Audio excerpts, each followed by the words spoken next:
All right. Hello, everyone, and welcome to today's call of the Crypto Mondays Collective. First, start off with happy Crypto Mondays to everyone.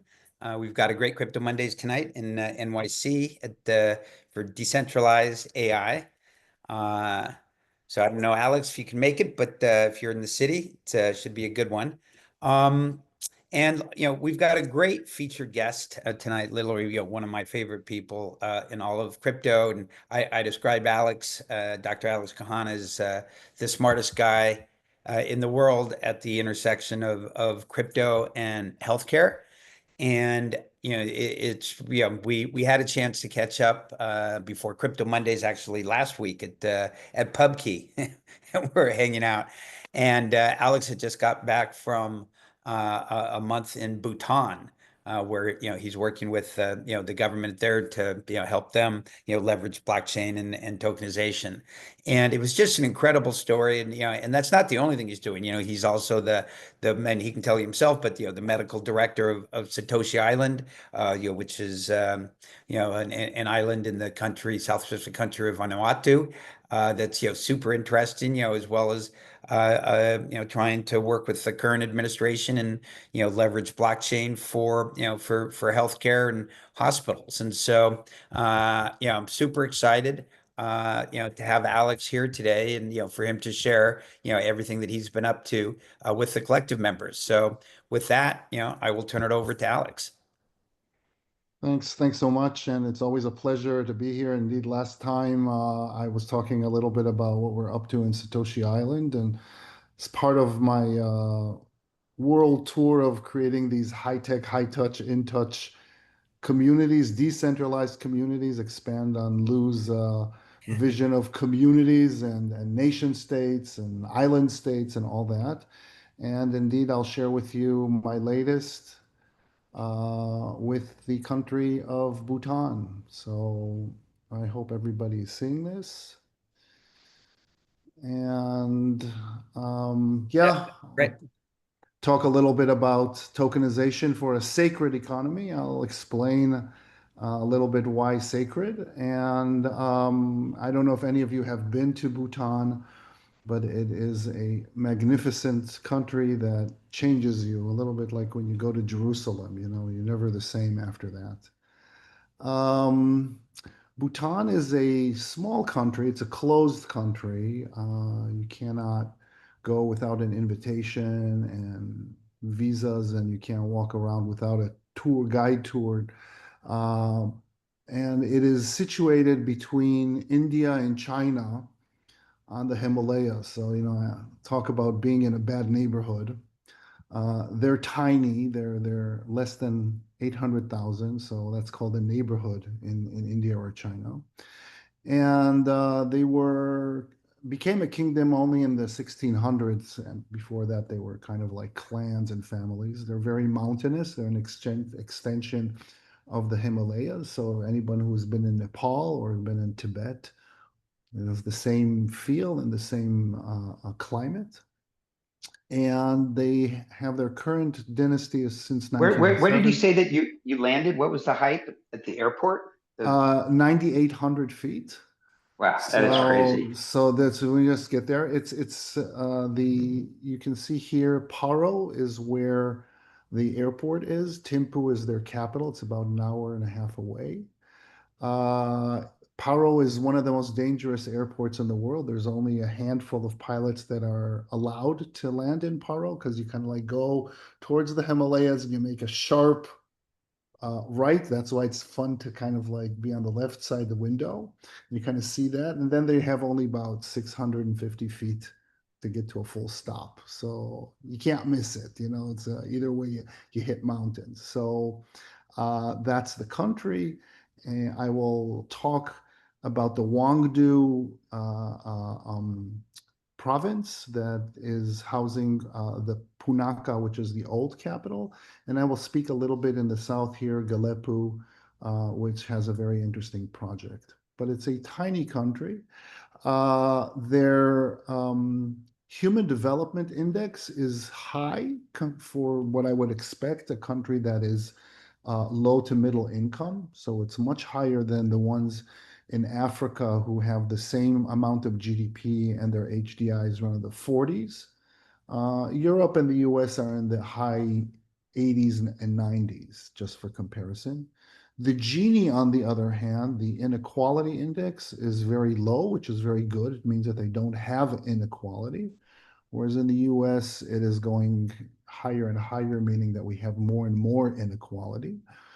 Their GDP is low in an absolute number, but their nominal GDP per citizen is actually high for that area. Remember that there's India, China, Bangladesh, Myanmar. So they actually live in a good quality of life. And they have what is called the global happiness, GNH, global national happiness. Apologies for the misspelling, which is their GDP. And here you can see how high it is. I actually went all the way up to this tiger's nest, which is 14,000 feet. So that's like really got to catch your breath. And I was glad to say that even though I was the oldest in the group, I was the only one who did not puke from altitude sickness. And right here on this side, you can see here His Majesty is right in the middle. And this was the delegation, and we had a long audience with him. The idea that I want to present to you today is that one of the ways that I think you can capture the value of the country that doesn't come across when you measure GDP is to really tokenize their gross national health. And that in itself not only puts them more at par or in a better, I want to say, comparison than just pure GDP, which measures consumption and production, but also allows them to really start to convert valuable things into valuable culture. And so the idea of investing in the commons, where we can capture and unlock these unseen values in the GDP, like, for example, by their constitution, 75% of the land needs to remain untouched, all the way to eating healthy, to meditating, to mentoring, acts of kindness, of wisdom, of gifting, and basically encourage people to do good things. And they're just lovely, lovely people. They speak, their language is called Jonga, but everyone speaks English, actually very good English, and they're very, very sophisticated when it comes to technology. So much that, for example, they're one of the top Bitcoin miners. They mine around 75 Bitcoins a week. Their sovereign fund, the Druk Holding Investments, has around 1.6 billion, which corresponds with 40% of the sovereign wealth, and has this amount under management. And of course, when I came there after His Majesty's decree that everything needs to be tokenized, I was walking around explaining what is tokenization, because obviously everybody started to say tokenization, and it was interesting to hear their different takes on it. It seems that what is really interesting for them is land tokenization, health tokenization, tokens of faith, and also in commerce. And so we started with a village here called Rinchengang, which means the compassionate village. It's a important village because in the 1600s, when the kingdom actually started, builders came from India and started to build these kind of typical Bhutanese structures that can withstand well earthquakes, to the point that in 1998, when there was a large earthquake in the area, India and Nepal were devastated and Bhutan just was unscathed. And so this village, which is over 300 years old, these are the original structures, and they're starting to be unsafe to live. And so by the decree of His Majesty, they moved it to a new place, which is a couple of 100 feet away. And he said, okay, so let's start and tokenize the land. And so we're using this as an opportunity not only to use this transition to take land deeds and put them on chain, but also to really instill this whole culture of tokenization inside the village. Right now, there are 600 people in the village. The movement that starts actually next week, we have the groundbreaking ceremony. Corresponds to about 120 dwellings, not counting, of course, common dwellings, common spaces, and temples. The date was chosen because of astrological and I want to say monastic or religious reasons. They believe they're very, besides being Buddhist, they're very animist and believe that the deities need to be appeased whenever you go in, and they found that June 15 is an auspicious date to start the moving. Eventually, we want to use this model and Drinchinggang and then afterwards the 5 other villages in that valley to a project that has been launched about 2 years ago called the Galepu Mindfulness City. You can look at it. I think it's in GMC .bt. If you look at it, they already raised about $100 million to start the land tokenization process. And I thankfully was selected to be an advisor to His Majesty on that. And if you see me writing to you from a email.gov.bt, don't be surprised. And already we raised another 300 million for an airport that will land in Galepu, and we will start building it in Q4. Now, the idea of tokenization is really, now I'm moving to this whole point of sacred economy, is not just to talk about transactions, but actually to talk about interactions. So most of you that are in the business of tokenization and tokenizing land specifically, obviously it's the digital wrapper or conversion on chain to whatever asset using smart contracts or Ricardian bonds. What the model that we call the M5 protocol, and I'll talk about it a bit. Anybody who knows Pamela Norton it's her brainchild of a decade. What we added to that on the 2 ends is one, a constitutional vault that has in it the, if you wish, master contract that in this case in Bhutan will be His Majesty's wishes. And then the other side, which is of course the IP or the secret sauce, is all this connection to TradFi that needs also to be compliant. And in this case, it is both follows DUNA jurisdiction and is CFTC compliant. So again, it's not so much the tokenization, which everybody's in the business of. Oh, of course, I tokenize gold back. I have gold back tokens or land tokens or whatnot, things that I've seen when we went to Dubai with their new Bitcoin building and so on. But really, how do you create a mother NFT and from it also that protocol that has in it, if you wish, an exchange called Bridge, which is blockchain registered interbank digital global exchange, which if you wish is kind of like Swift on change.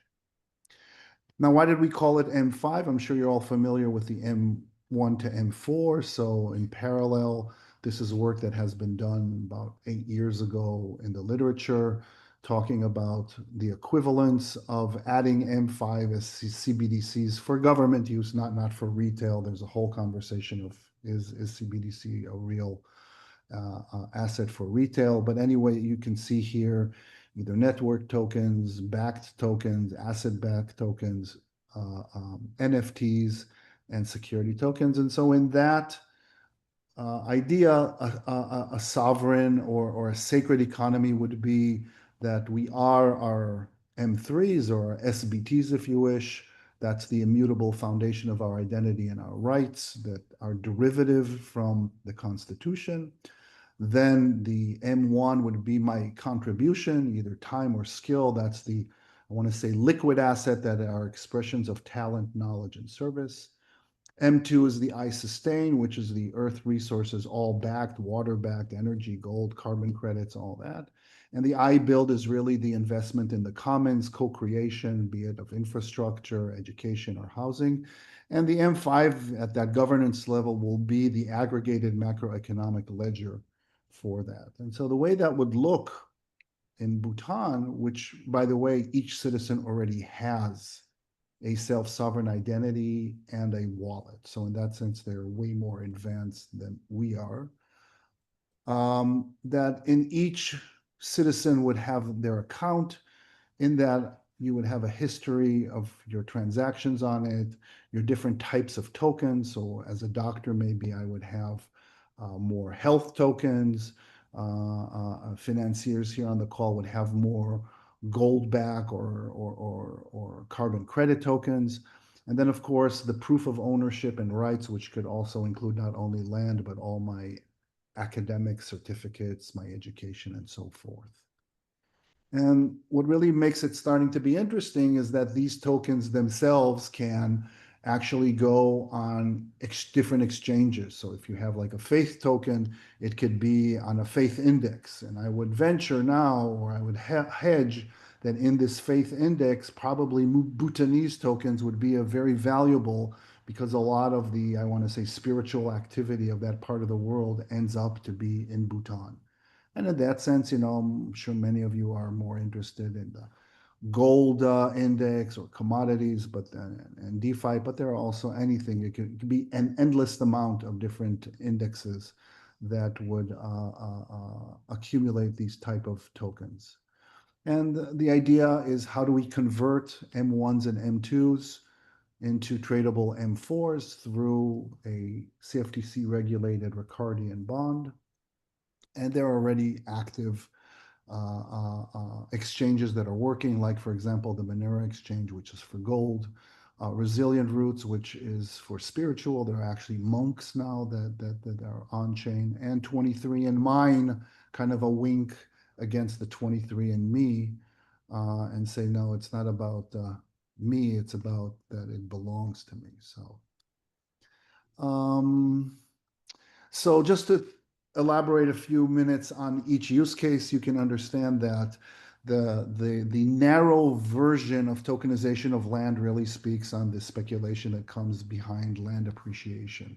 But it really doesn't include in it the relationship that you have with the land. So it's more of an extractive value rather than a generative value. And so when you start to use M4 and recognize development on the land, then that has a different, I want to say, token dynamic. And so that could, for example, manifest itself with different types of tax policies. The tax policy that we have in the US is that you pay a tax on a parcel of land, and if you develop it, then its value accrues, then you pay more tax.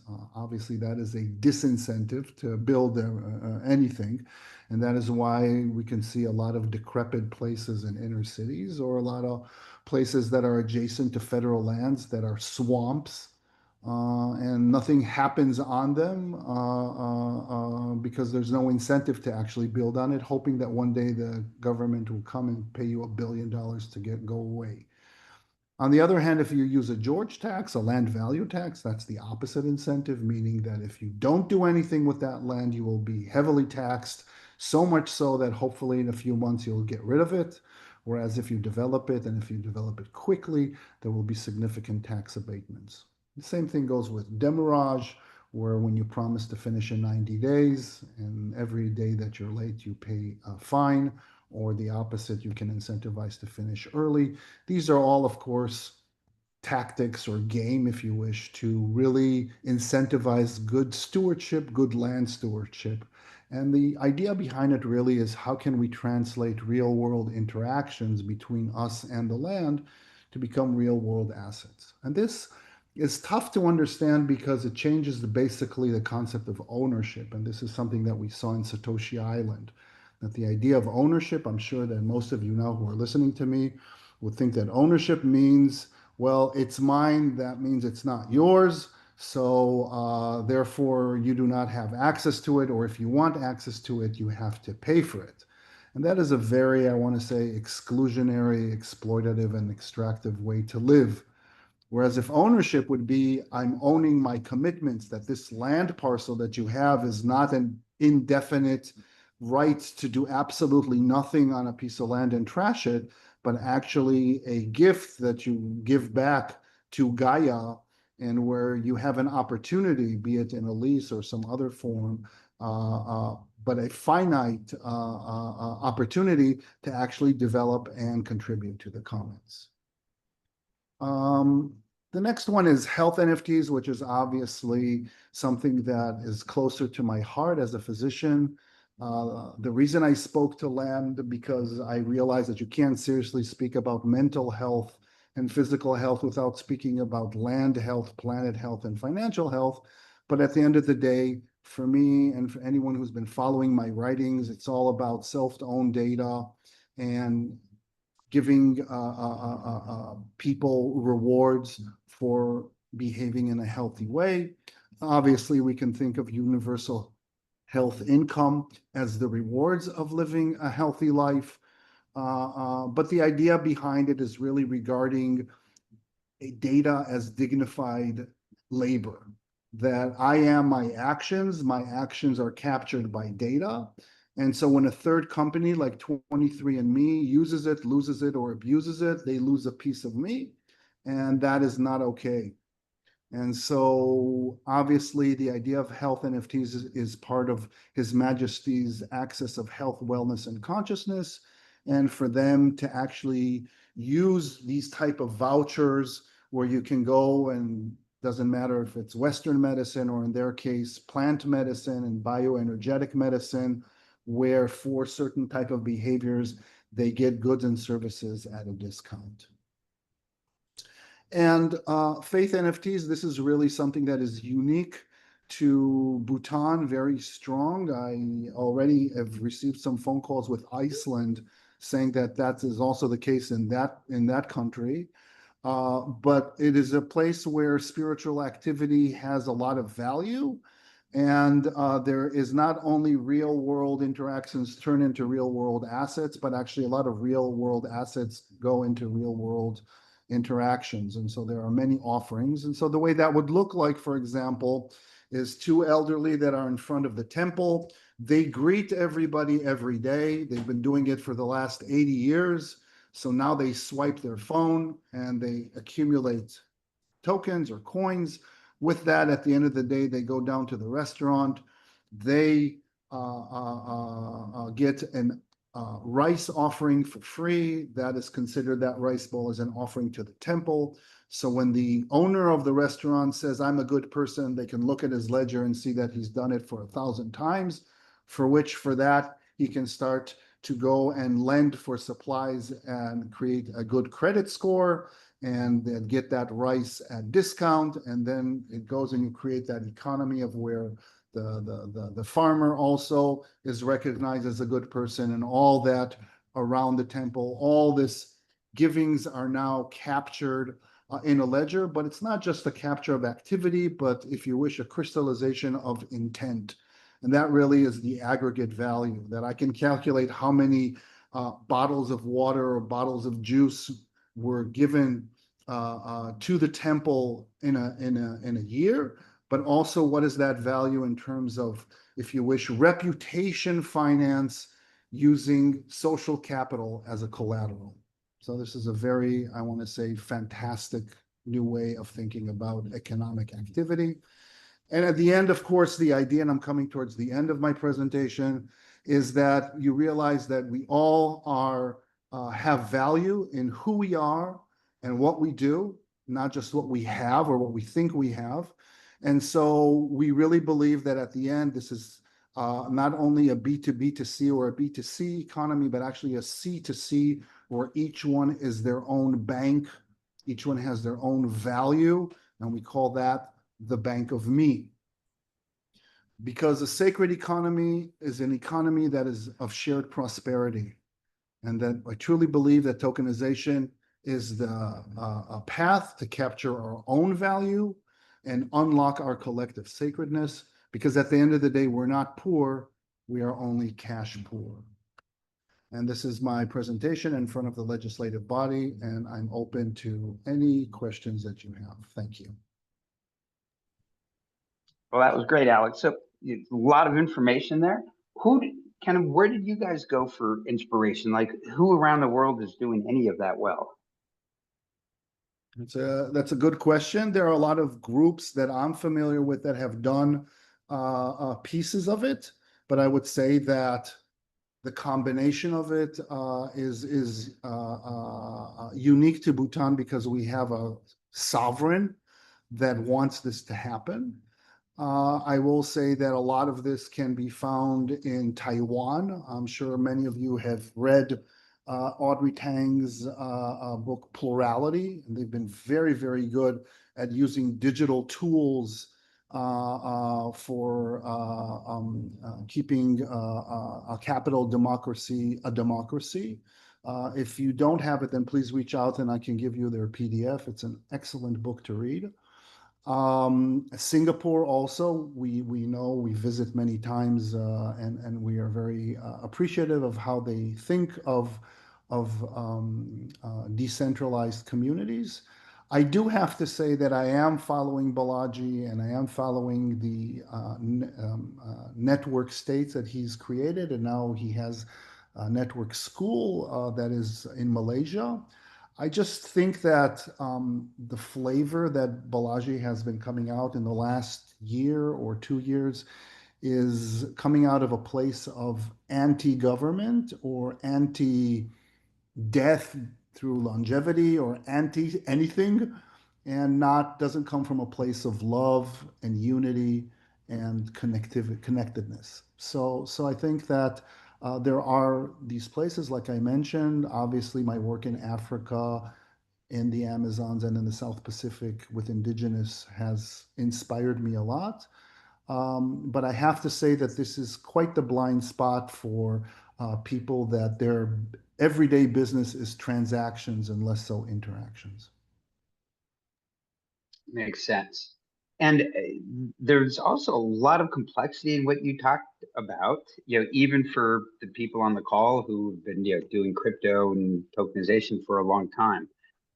How do you think about, educating the Bhutanese people about these programs?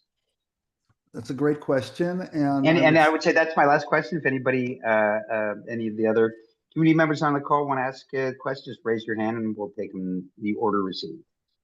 Yeah, that's a great question. And I'll say two things to that. One is that when I gave that talk, you saw the last picture to the legislative body, I started by saying, do not listen to this talk with an open mind, listen to it with an open heart. Because if you try to understand it, it is going to be very hard to understand all its elements at first blush because it is multi-layered. But if you understand it with an open heart, you understand what we want to achieve. So all we want to achieve here, and it's very underwhelming, is to capture all the things that we think are valuable. That if you think that tokenization is the process of converting something of value into a digital format, namely blockchain, that's what tokenization means, then we mean to tokenize everything, not just decentralize everything, like I say, but tokenize everything, including things that we're not used to. For example, like this talk. I'm sure everybody says, wow, this is really useful. This is really helpful. I do not see any tokens flowing into my phone.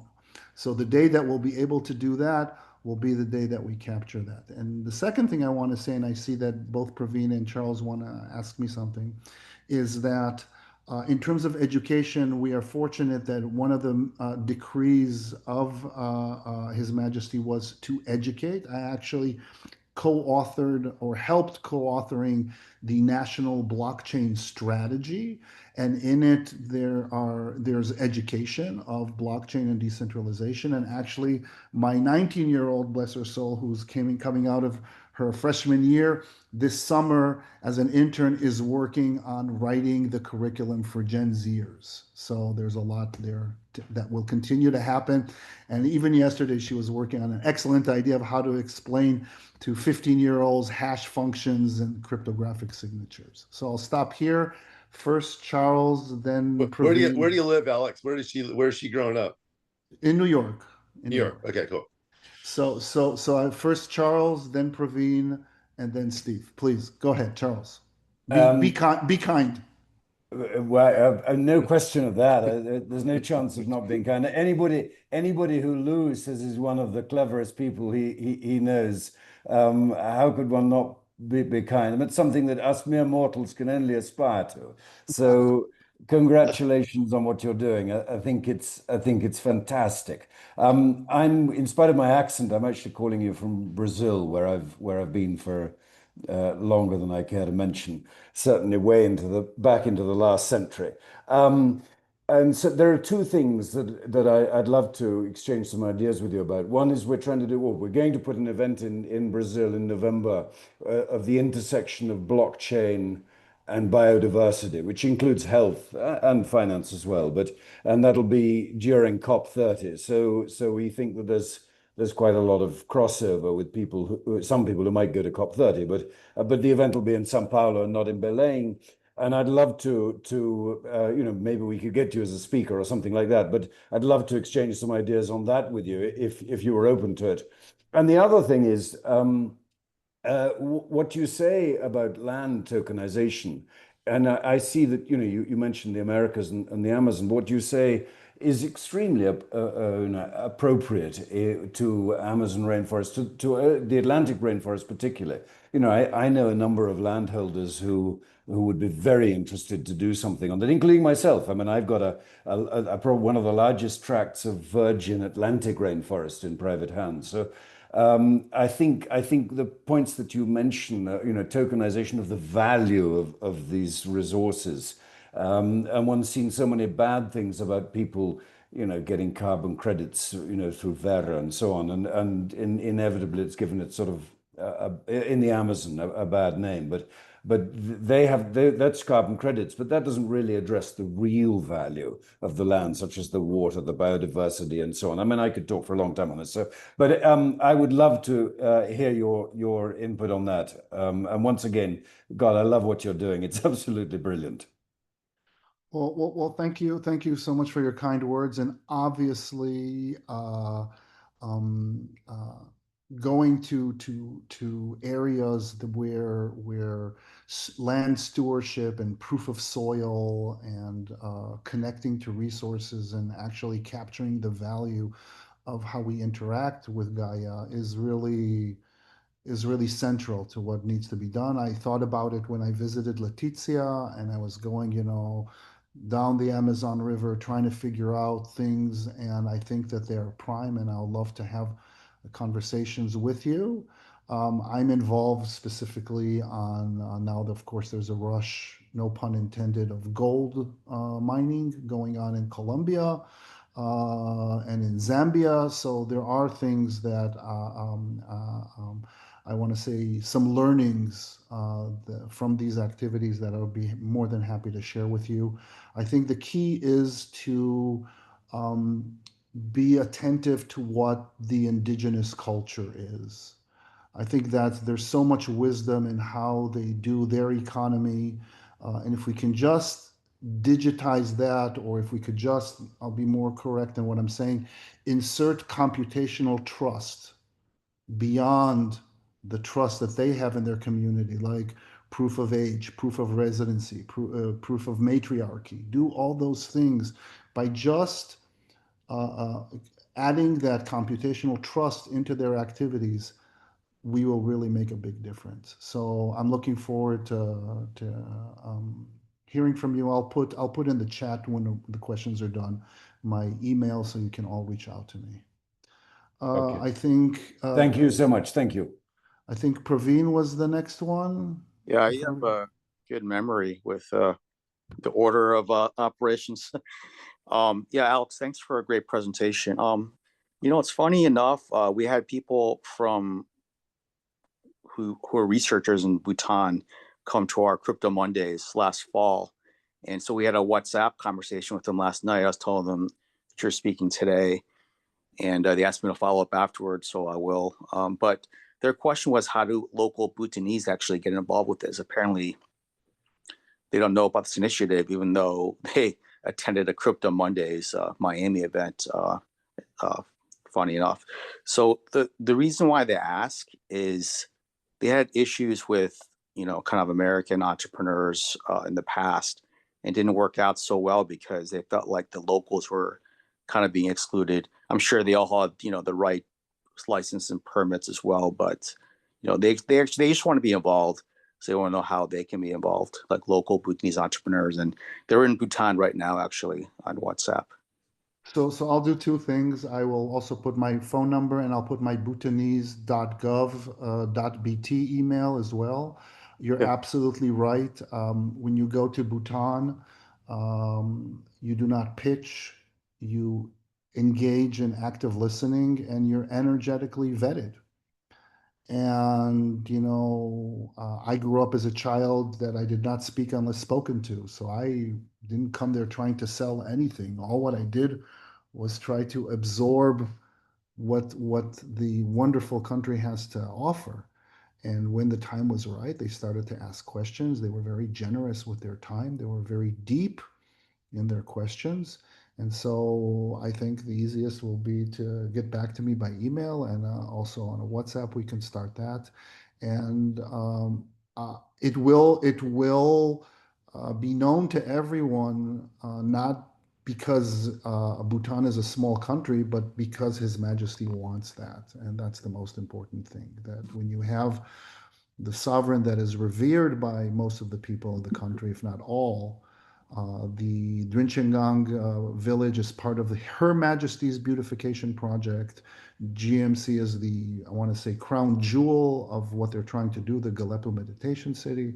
So I'll be more than happy to connect. And again, part of our group of Westerners that are working there, they have been there for generations. One of them, her father actually was the barrister to the grandfather of the current king, and helped write the Constitution. So these are decade-long relationships where trust needs to be built. So thank you so much.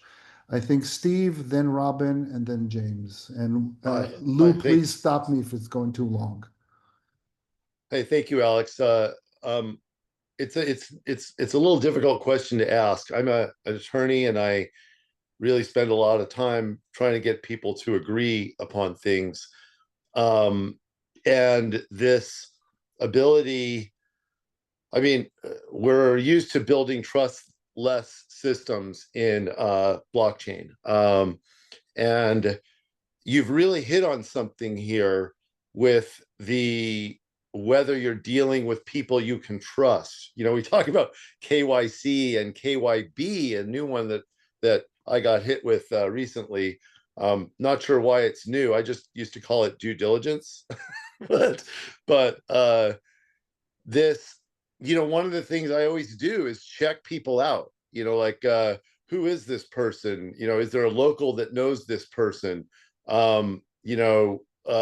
Especially with family offices I represent, are we getting in bed with the wrong person? Is there a criminal background? And I think that, I'm very, very attracted to the love just shines through. You obviously love this country. These people have obviously gotten under your skin and changed you. And you've really hit on something when it comes to just personal credibility, and figuring out a way to reflect that, that we could use outside of Bhutan. Obviously, it's going to work better in Bhutan, where that is the culture. But it's something that there's something there, that's hard to grab onto in our a little bit more backbiting society outside of Bhutan. And my question is, what's the uptake been on that? You know, like, and can you just share some of your wisdom about how did you codify this? It's really not that easy to codify. Yeah, yeah. No, all great questions, and I hope I'll be able to answer to some extent, and then we can continue our conversation offline because some of them are philosophical in nature. Yeah, Regarding the which I would trustless, very much welcome, and I'm happy thank to get you. together with you in New York to do that. Thank you. So I think that the trustlessness, we are conflating or confusing between trustlessness and trustworthiness. Yeah. And so, yes, we do want trustlessness in the sense of disintermediating these trust agents that turned out to be untrustworthy simply by the, I want to say, rewards or the incentives of business. Uh, I do think that the future is reputation finance, where social capital is your collateral. As a doctor, it's simple. It's like, okay, I want to go see that doctor. Why? He's a good guy. He's a good doctor. How do I know?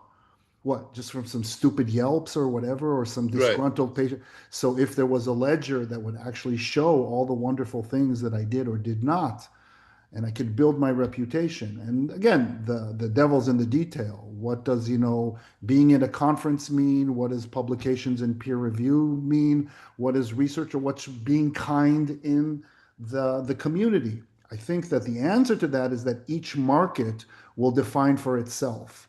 So I can tell you that in Drinchingong, if someone decides to build a hot tub out of their home, that has very little value. So it makes no sense that the value of the land NFT will grow simply because they put a hot tub. But if they put a place for prayer or meditation, or they built a school, or they built somewhere where you can grow rice and give it as offerings, that will have a lot of value. So I think that I'm a big fan of cosmo-localism, to quote, Vitalik on this. Not, okay, let's figure out the world and then, no, it's like, let's take what each place does and then expand from it. And you are right that just as much as the US would want to continue to be the global currency reserve, I think that Bhutan can be the spiritual currency of the planet. And it all boils down, and I'll finish here and let the others also ask, is that it all boils down to something very simple. Here in New York, I live in a place where we love stuff and we use people. And what we need to do is love people and use things. Use stuff. And that's it. And that's it. And once we do that switch, which can be gamified, tokenized, reminded to us, then we'll be fine. There's nothing judgmental here. There's nothing, beyond attainment. It's just that realignment of love people and use things, and not the other way around. So thanks, and I'll let Robin and then James go ahead. Thanks, Alex. Really appreciate it. A beautiful answer. Thank you, Alex. Yes, it's a really refreshing perspective. And I think there's an amazing possibility for Crypto Mondays. We're busy formulating our token strategy, and it's a community, so it's actually all about community. And maybe there's a different way to look at value in the community, because the DAO is a non-profit, and really our mission is to help our community to learn, earn, and connect. And so I'll be interested in your perspectives of the applicability of, your learnings and your journey and your wisdom on an organization, on the Crypto Mondays organization. And then I just had a couple of little technicals, like who buys the tokens, or do they just get exchanged? Is it a bartering system effectively, or is there actually cash involved?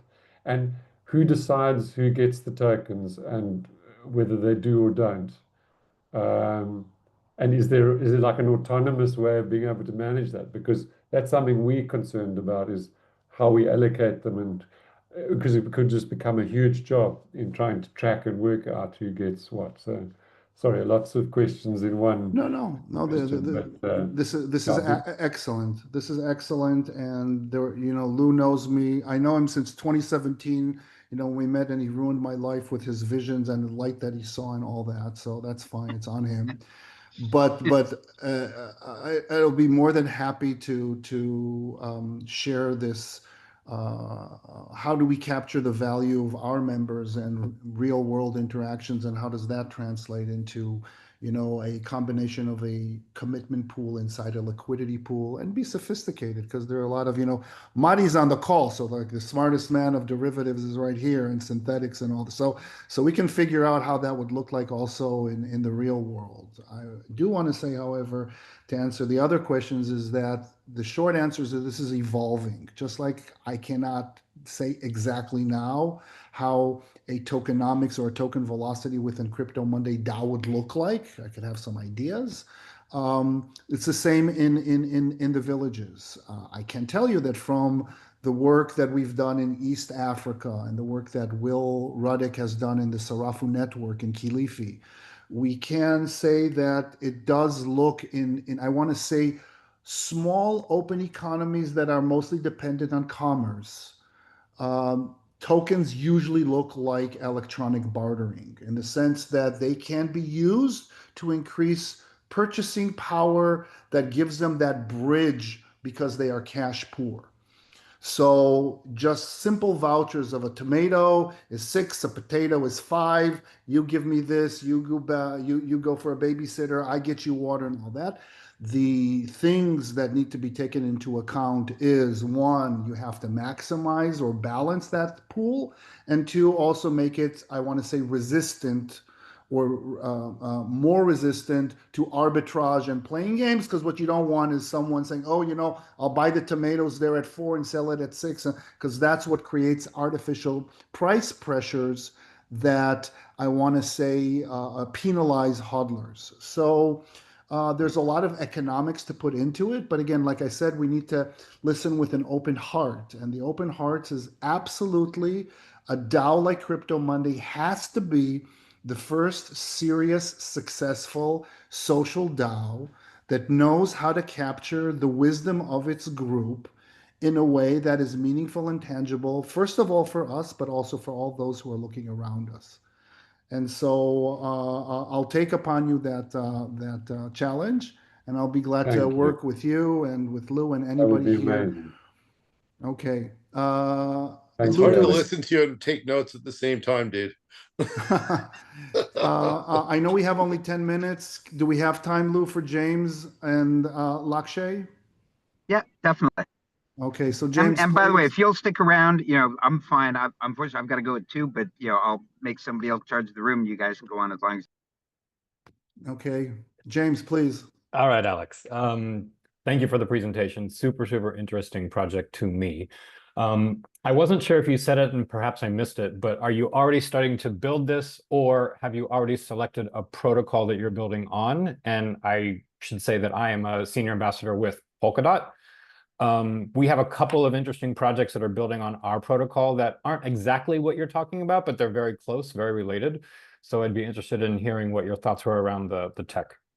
Yeah, I would say that we are using, by being opportunistic, you know, using things that we know about, but we are equal opportunity haters. We hate everything equally.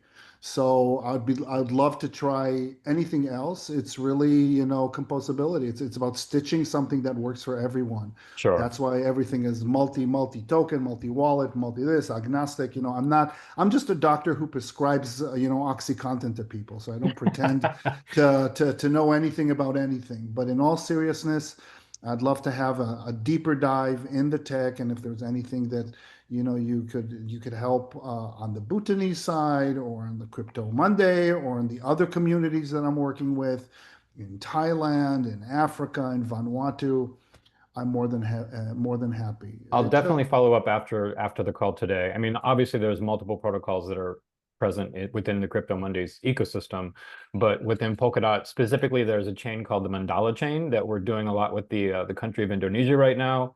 They're announcing another country soon, and obviously with the land tokenization, we, along with every other protocol in the world, is doing RWAs. So I'd be happy to chat further to see if there's anything that we might be able to offer to you. Of course, first of all, it's a great name, you know, and will resonate with the people there, being Mandala and all. But I would also say that For me, the key is not the middle. You remember that slide that had three parts to it? It's not the middle tokenization. It is the two sides that are other. It's the constitutional vault, and it is the I want to say all that thankless work of connecting to the traditional Web2 world. Yep. Yep. And that's where it is. So let's continue this conversation. Lakshay, please, the floor is yours. Hey Alex, first of all, thank you so much. Learned a lot about that. I just have quick two questions for you. So, I being a blockchain educator in India specifically, I come from India. So I have seen there's a bigger gap, and I'm sure when you were doing things with Bhutan, there must be a gap where they would just have come up with the problem statement that these guys are facing, and you would have to teach them what exactly, and you would have to justify that how it is not a scam because crypto is included in everything, and there must be a whole part of education there. So how that went through. Plus, I just saw your LinkedIn handle and you are talking a lot around data and me coming from and doing things a lot around AI. Just a quick question that currently all the on-chain AI agents or even the AI economy that we are currently seeing getting more boomer than the Web3 scape right now, but there are a lot of data things that are getting a security type of things of AI is getting a peak in the market. So what's your take on that as well? Yeah, let me just write because you asked me a few questions, so I have to kind of like write a few words to remember. Sure. So yeah, first of all, the fact that you're from India already, makes it very much relevant to what is happening in Bhutan. They have very historical and economic relationships with India. Let alone the religious commonality that comes from it. And so a lot of things that are done, like, for example, the national digital identity in Bhutan has been inspired by the self-sovereign identity that has been created in India and so on. So I think that you're right that education is a never-ending task. Even this call, if you wish, is part of that. It's more fun because I'm talking to uber experts, but still it's about exchange and IP exchange and all that. I want to say question of the complete stack and how AI fits into it, that ties into a larger conversation where I do believe that, blockchain's killer app was AI. So now suddenly everybody understands that centralized opaque AI is gonna, ruin everything for everyone. And anybody who lived in New York and goes on the subway knows that it takes one person to ruin the ride for everyone in the car. So they know that AI is really going to places that we are not happy with, and that decentralized data is only part of the story. And I don't have to tell to this group all the things that are happening in the security space and the homomorphic encryption space and the zero knowledge space and things that all the privacy in design. I do, however, want to say that my point here is to underwhelm you, not to overwhelm you. My point here is not to show you how much I know, but how much is yet to be known. And the idea is very simple, that we need to take a community, and that community can be as small as Crypto Monday and can be as big as an 800,000 country, to have a consensus that what we want to do is give rewards or incentivize three activities, which could be as simple as eating healthy, meditating, and gifting, or taking care of your land parcel. That's it. Doesn't have to be a million. And take those and create a very simple, in a digital wallet, public ledger that everybody can see, that would quantify and qualify those transactions. Because again, at the end of the day, this is not about bookkeeping. It is about crystallizing intent. That is what this is about. And what is the intention here? Is the intention here to cut down the whole, Amazon forest and to screw Brazil? Or is the intent to, keep it as the big carbon sink of the planet? So I'll finish by saying that what I've learned from all this is that Bhutan does not need the world, but that the world needs Bhutan. And I think it'll be wise upon us to connect and inspire ourselves from that, and just do whatever we need to do on our local markets. Definitely. Thank you so much. Thank you so much for that, Alex. Thanks, Lakshay. Yeah, and I think we're coming up to the top of the hour now, Alex. Yeah, thanks so much. That the word you used at the end, inspiring. That's what that talk was. Very inspiring. I think you opened up a lot of hearts and minds on this call today. So really appreciate it. Thank you, Lou. Let me just put my phone and my emails, and yeah, I appreciate your generosity and listening to what I had to say. Yeah. Thanks, everyone. See ya.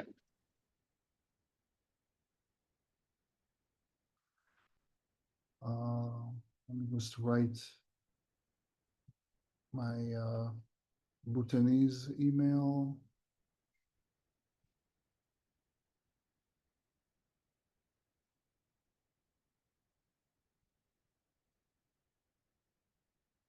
And if anybody has a question that they still want to ask, I'm still here. Go. What do you use for your thing, your computer or something else? I use an iPad for Zoom. For Zoom, Zoom. I'm using my desktop because Yeah. my eyes fail me on smaller screens. So and okay. I have a question, Alex, when you're ready. Yes, I am ready. It looks you were involved in Satoshi Island. So what was your role there? Well, Satoshi Island is a very interesting, I want to say, experiment that's still going on. Satoshi Island, I got connected to it before it actually, after it already started. It started, I want to say, about 5 years ago, where basically a bunch of degens said, there's so much.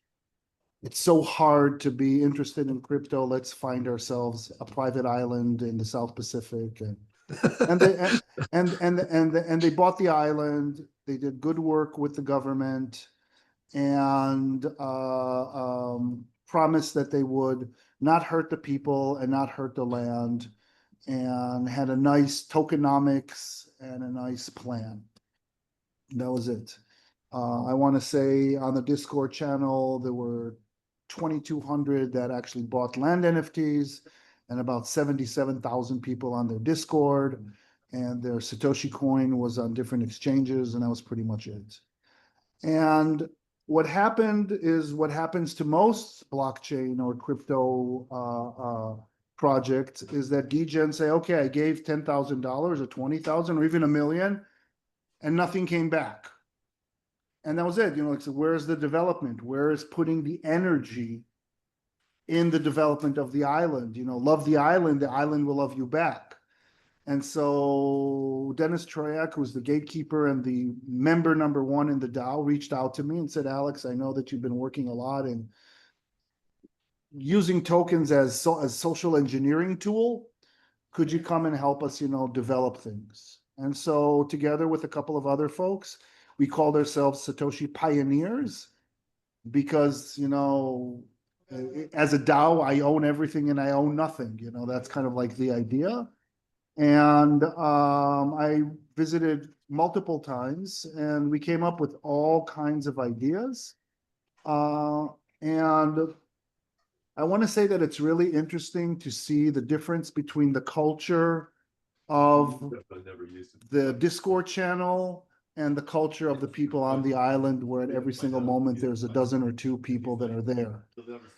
The folks on the island are folks that, want to develop the island, be it a resort, digital nomads, grow their own fruits and vegetables, live a sustainable life, connect, with the large island nearby called Espiritu Santo. So there's kind of like, I want a better life than the life I have in Manhattan.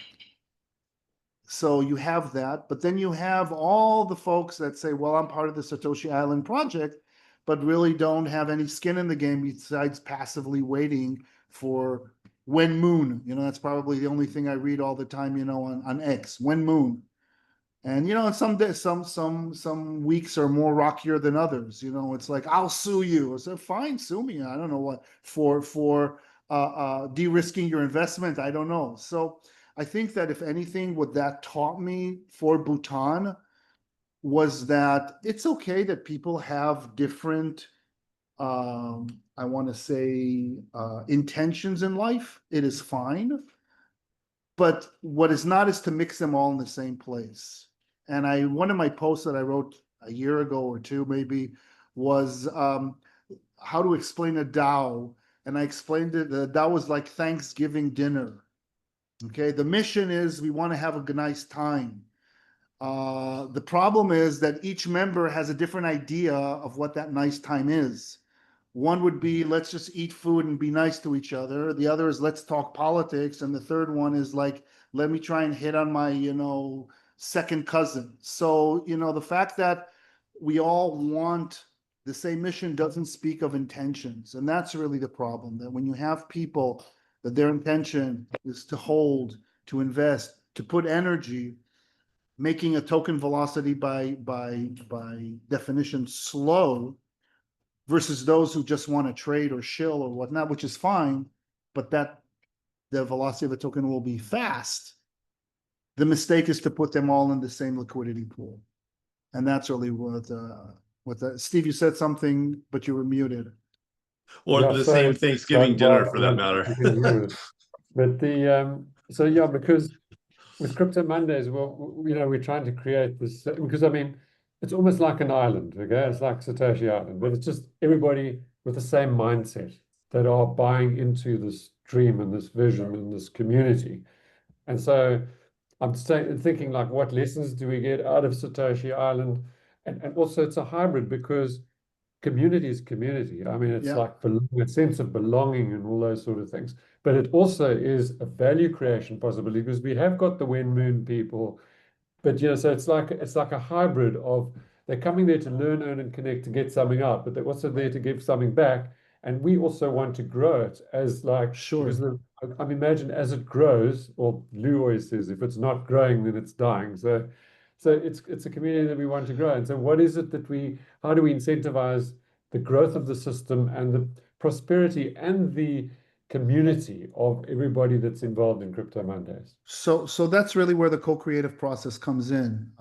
Is that one, we need to kind of like really sit down, and when I say we, I mean those who are interested. It will be a core of a few people that will sit together and try to say, okay, what is it do we want? Obviously Lou, but then the divine dozen. I don't know, but there will be people that it's burning in their bones, and just say, okay, this is what we want to achieve. These are the behaviors we want to encourage. These are the behaviors that we want to discourage. And then we kind of define different types of tokens for different types of individuals. Because like on Satoshi Island, there are those who are just tourists. They come to the resort and they leave. And all what we want is for them not to flush too many times the toilet and trash the garden. There are those who want to stay there for 2-3 months as digital nomads. And so what we want them is to just be nice and contribute more to the island. And then they're residents like myself. So there's different attachments of the people to that community that we need to identify and define, the tokenomic or the velocity of their relationship and their intentions. So it's not difficult. It just requires time, availability, and energy to move forward. Who would be that steering committee, if you wish, or that, pioneer group that would sit and crystallize and say, what is it? Are we, like, if you'd ask me, Alex, so what is Crypto Monday Collective? So maybe some of you think that it is an advisory. And that's where the business model is. And then people will come to, maybe. But if you think about it more as a knowledge market, so if it's a knowledge market, there are knowledge consumers, there are knowledge curators, and there are knowledge creators. So perhaps the core folks are only knowledge creators. If you don't create, then you can't be part of that, and you don't have access to a creator token.